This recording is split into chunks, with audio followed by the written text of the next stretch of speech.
Bismillahirrahmanirrahim. Assalamualaikum warahmatullahi wabarakatuh. Pemirsa Sintan TV yang insya Allah kita semuanya dirahmati dan diberkahi oleh Allah Subhanahu wa Ta'ala.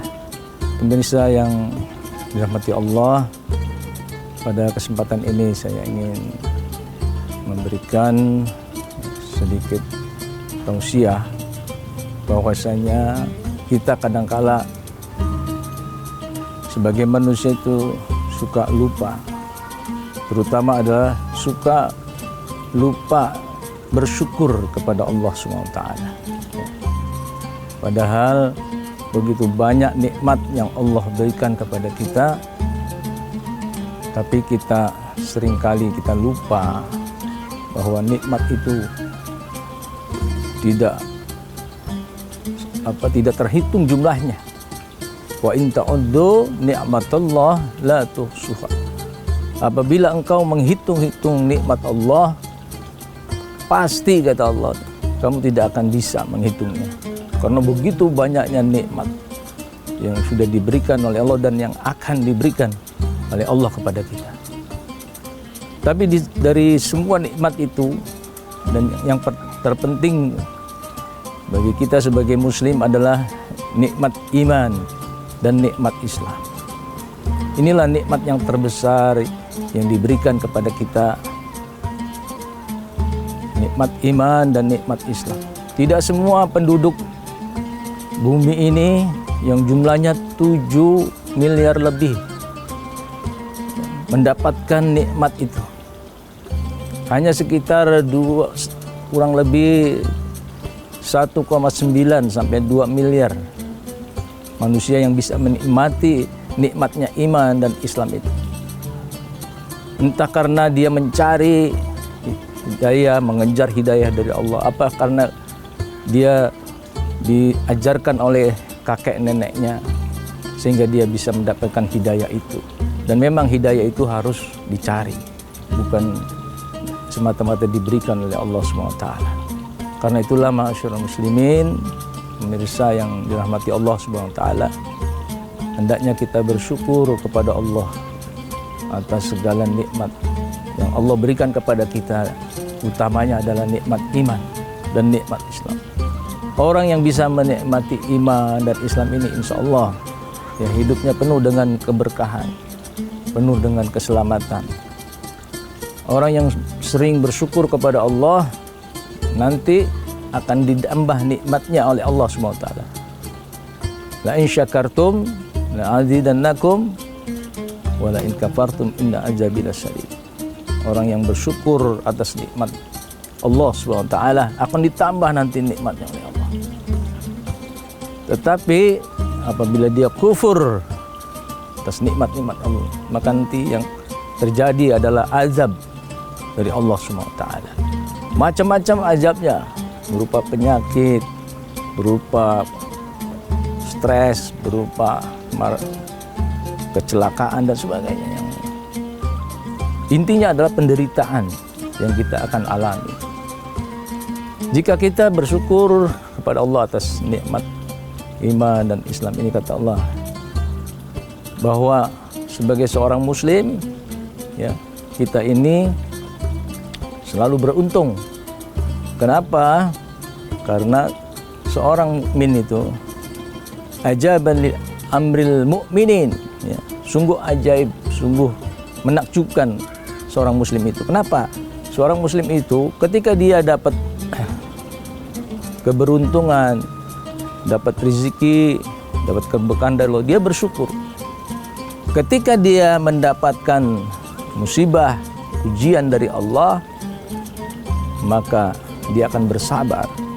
Jadi semuanya apa yang dialami kita ini sebagai seorang muslim itu selalu menguntungkan ya. Walaupun itu dalam bentuk penderitaan.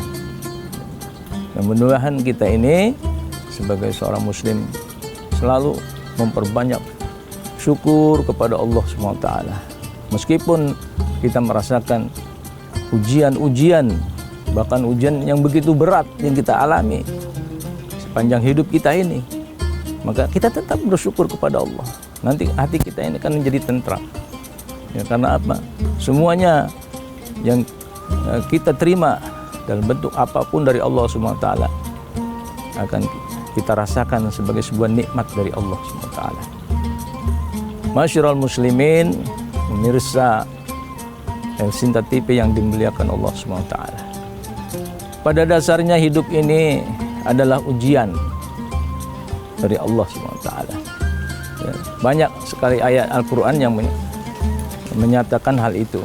Ya, di surah yang sering kita baca, di surah Al-Mulk, Tabarakalladzi biyadihil mulku wa huwa ala kulli syai'in qadir.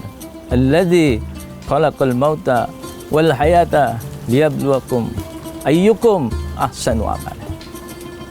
Kehidupan, kematian, semuanya adalah ujian dari Allah SWT. Masalahnya adalah siapa di antara kita ahsanu amala, yang terbaik amalnya itu. Jadi hidup ini tidak lain adalah ujian. Khusus orang yang beriman akan diuji. Asiban nasu ayyutraku ayyakulu amanah. Apakah kamu dibiarkan menyatakan kamu beriman kepada Allah tapi kamu belum diuji? Tidak. Kita sebagai orang muslim itu ujiannya mungkin lebih berat karena memang imbalannya dari Allah lebih berat lagi.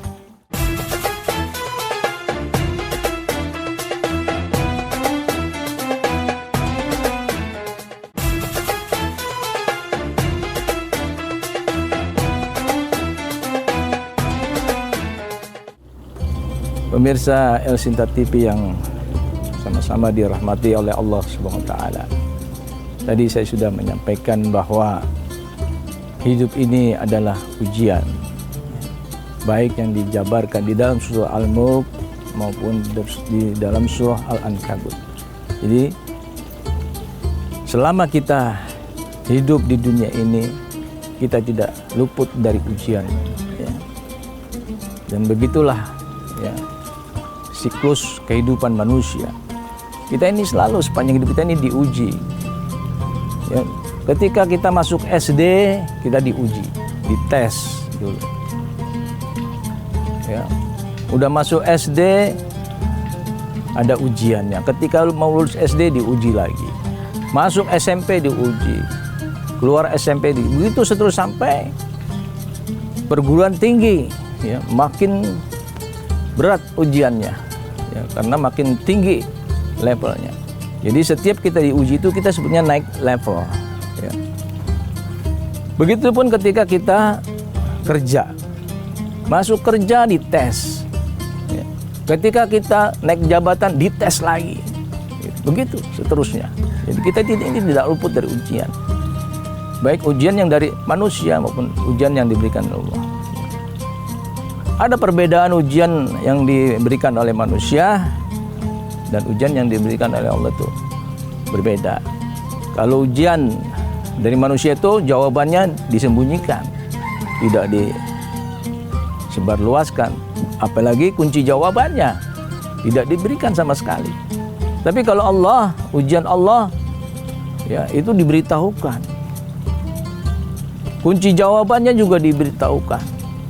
Jadi kita ini bisa menemukan jawaban-jawaban dari ujian yang diberikan Allah kepada kita. Jawabannya semuanya ada di Al-Quran. Ada di dalam hadis-hadis Rasulullah SAW. Ya, jadi kalau kita sedang diuji oleh Allah, menemukan jawabannya itu mudah. Kunci jawabannya itu sudah ada di Al-Quran. Ya. Jadi ketika kita diuji penyakit, ya, ada di dalam Al-Quran kisah Nabi Ayub. Bagaimana Nabi Ayub mengatasi penyakitnya. Ketika kita diuji dengan wanita, ya, ada jawabannya. Kisah Nabi Yusuf. Ya, bagaimana ketika dia melampaui ujian ketika dia digoda oleh wanita cantik. Ya. Ketika diuji oleh anak, istri, baca kisah Nabi Nuh di dalam Al-Quran, bagaimana dia melewati ujian itu. Ketika kita menghadapi pemimpin zalim, ya, yang jahat, kita bisa membuka kisah Nabi Musa di dalam Al-Quran. Banyak sekali. Yang terbanyak kisah di dalam Al-Quran itu kisah Nabi Musa. Karena memang ujian penguasa zalim itu yang paling berat di dalam hidup kita. Jadi kita tidak usah risau ketika kita sedang diuji oleh Allah Subhanahu wa taala. Harusnya kita bersyukur ketika kita diuji, karena setiap ujian itu pada dasarnya adalah untuk menaikkan level keimanan kita, level kematangan hidup kita itu. Gitu. Tidak usah berputus asa, tidak usah resah, gelisah. Jadi insya Allah semuanya ada di dalam Al-Quran.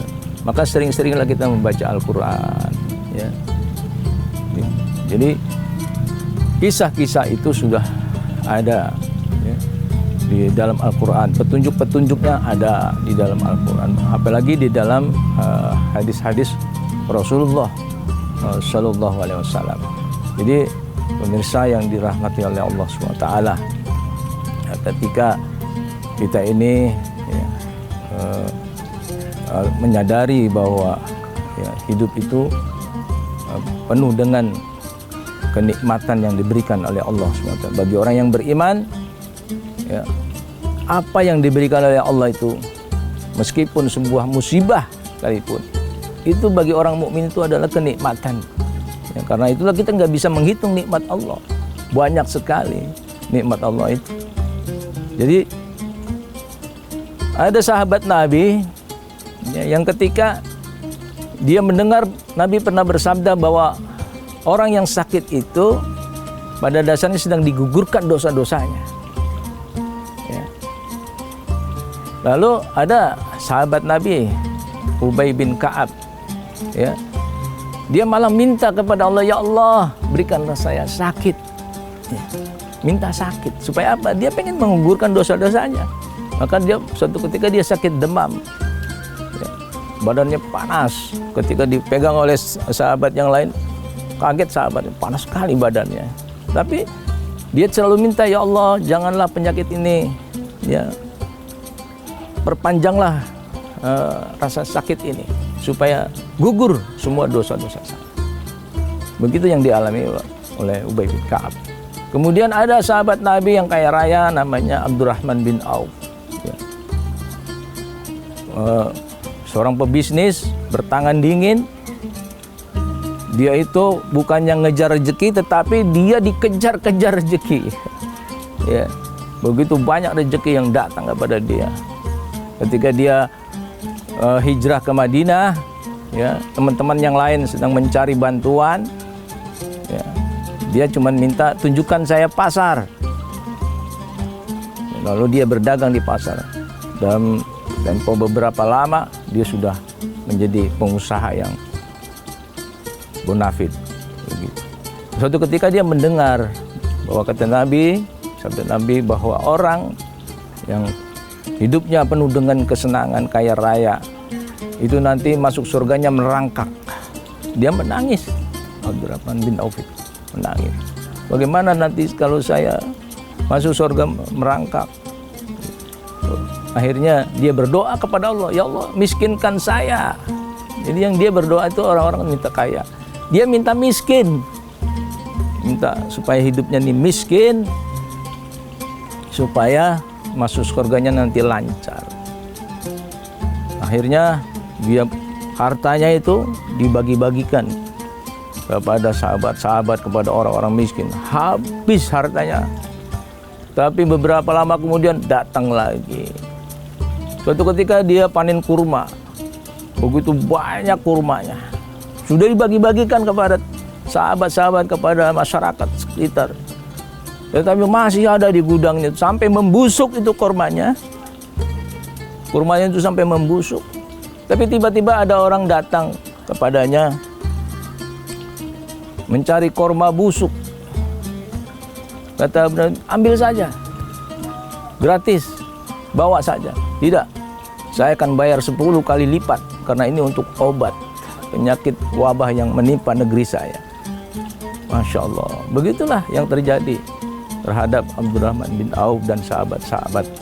Ketika dia mendengar fatwa-fatwa dari Nabi, mereka semuanya, ya, tidak takut dengan ujian Allah, tetapi justru bagi mereka ujian Allah itu akan menggugurkan dosa-dosanya, akan melancarkan masuk surga, akan dapat menciptakan hidup yang lebih bahagia. Karena hidup kita ini bukan hanya di dunia ini saja, kita akan kekal nanti abadi di akhirat, insya Allah.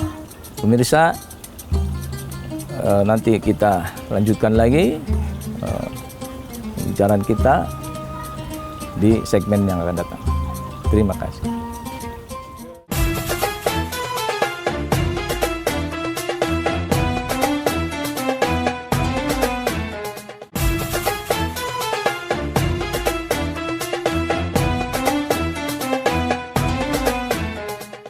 Pemirsa El Sinta TV yang dirahmati Allah Subhanahu wa Ta'ala,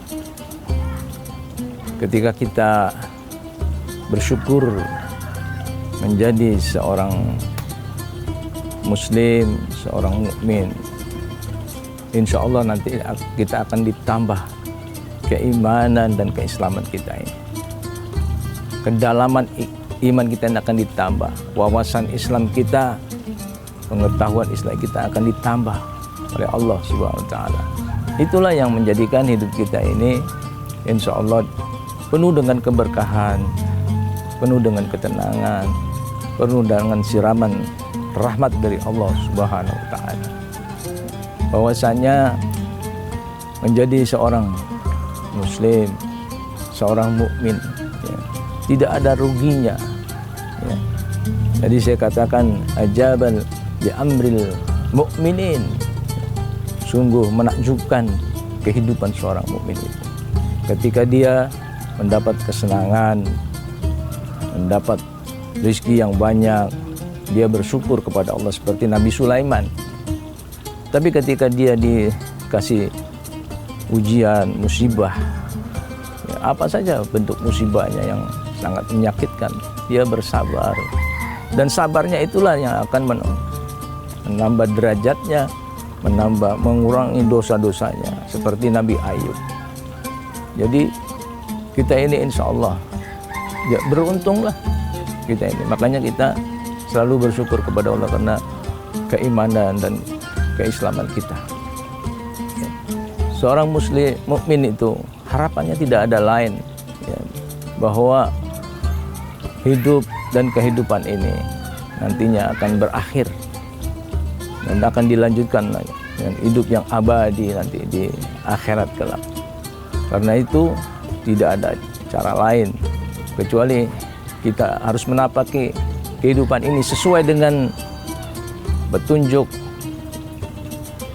dan arahan dari Al-Quran maupun dan Al-Hadis, ya. Petunjuk dari Allah dan fatwa-fatwa dari baginda Rasulullah Shallallahu Alaihi Wasallam. Kalau kita ingin menambah keberkahan kita, ya, sebagai seorang muslim, maka kata Nabi, ya, seorang muslim itu, ya, aktivitasnya itu yang bisa membuat dia menjadi orang yang kokoh keimanannya, bermanfaat di tengah masyarakat dan berkah hidupnya. Maka kata Nabi, absus salam, at'imut ta'am, wasilul arham. Jadi kita ini sebagai muslim itu harus banyak menebarkan salam, ya. Ketemu saudara sesama muslim, assalamualaikum, ya, ketemu orang kita sebarkan salam. Sekarang ini saya kadang-kadang ngeri-ngeri sedap, ya. Ada orang yang menyampaikan salam oplosan. Assalamualaikum warahmatullahi wabarakatuh, Om Swastiastu, Namo Buddhaya, macam-macam. Ya, dioplos. Katanya untuk toleransi. Tujuannya untuk menghormati agama lain. Padahal kita dalam hal toleransi dan menghormati agama lain, ya, ya, menjaga martabat manusia. Sudah ada petunjuknya di dalam Al-Quran. Di surah Al-Kafirun sudah sangat jelas ya, bahwa kita ini dalam hal beragama, lakum dinukum waliyadin. Kalau Anda punya salam, silakan gunakan salam Anda. Orang Islam punya salam, gitu. Nggak usah dicampur-campur lah ya. Jadi kita ini jangan takut dibilang tidak toleran, tidak moderasi segala macam ya. Kita ini harusnya konsisten ya, melaksanakan ajaran agama kita masing-masing, berjalan aja pada tracknya masing-masing ya, tidak usah saling mencampuri, tidak usah saling mengaduk-aduk ajaran-ajaran itu. Nggak usah, kita masing-masing saja dan selalu menghormati ya. Kalau perlu kita, orang yang sedang beribadah di dalam gereja, kita hormati ya, kita jaga, tidak boleh saling mengecam. Itu yang namanya toleransi, bukan diaduk-aduk. Kemudian at'imut ta'am ya, memberi makan kepada orang miskin, orang yang sedang kelaparan, orang yang kekurangan. Makan itu juga bukan hanya makanan fisik, tetapi ya, bentuknya berupa nutrisi otak ya, nutrisi iman. Jadi berikan, orang yang lapar perutnya kasih makan, orang yang ingin pinter ya, kasih fasilitas beasiswa, kasih dana pada mereka untuk melanjutkan pendidikannya. Anak-anak yatim yang tidak mampu kita santuni itu, supaya mereka itu nanti bisa menikmati ya, pendidikan, menikmati ajaran-ajaran agama dengan baik, pengetahuan agama dengan baik. Kita persekolahkan mereka di pesantren ya. Kita ajari mereka baca Quran dan sebagainya. Kalau perlu mereka cetak menjadi al-hafiz Al-Quran. Nah itu insya Allah. Wasilul arham ya, saling silaturahmi, saling kita ini menjaga silaturahim dengan sesama muslim, dengan non muslim, begitu. Jadi itu merupakan kewajiban kita ya. Teman 1000 kurang, musuh 1 kebanyakan. Itu. Jadi kalau kita ini punya teman 1000 cuma di Facebook doang, 2000, oh teman saya banyak di Facebook, ya di Facebook, tapi nggak pernah ketemu, jumpa, saling salam, saling sapa, kan begitu. Jadi insya Allah kalau kita menerapkan itu, menebarkan salam, memberikan makan, kemudian saling silaturahim, insya Allah hidup kita ini berkah, damai, ya, penuh dengan cinta kasih, penuh dengan toleransi dan sebagainya, insya Allah. Baik pemirsa LCK TV yang dirahmati Allah SWT, mudah-mudahan Allah SWT makin menambahkan iman dan Islam kita ini. Kita menjadi orang yang makin bersyukur kepada Allah, dan insya Allah nanti ketika kita di akhir hayat kita, kita akan mendapatkan gelar Al-Husnul Khotimah, akhir kehidupan yang terbaik, insya Allah. Billahi taufiq wa hidayah. Assalamualaikum warahmatullahi wabarakatuh.